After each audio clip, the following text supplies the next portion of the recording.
শেখ হাসিনা ভয় নয়, রাজপথ ছাড়ি নাই, রাজপথ ছাড়ি নয়, শেখ হাসিনা ভয় নাই।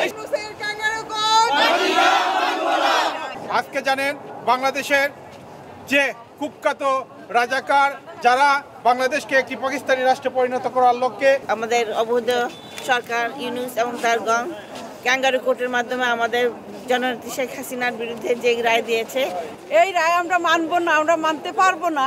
এই বিচারটি করার জন্য যে আদালতটি ব্যবহার করা হয়েছে এটা হচ্ছে যুদ্ধ অপরাধীদের আদালত। এই মুক্তিযুদ্ধের বিরোধী যারা, ৭১-এর পরাজিত শক্তি যারা, তাদেরকে বাংলার মাটিতেই আমরা খবর রচনা করব। বীর বাঙালির হাতিয়ার। আজকে যে ইউনূসের ক্যাঙ্গারু কোর্ট একতরফা একটি রায় দিয়েছে জননেত্রী শেখ হাসিনার বিরুদ্ধে, যে রায়টি হয়েছে এই রায়টিকে আমরা সম্পূর্ণভাবে প্রত্যাখ্যান করি। জয় বঙ্গবন্ধু, জয় বঙ্গবন্ধু। অবৈধ ট্রাইব্যুনাল মানি না, মানব না। অবৈধ ট্রাইব্যুনাল, শোন অ্যাকশন, ডাইরেক্ট অ্যাকশন। শেখ হাসিনার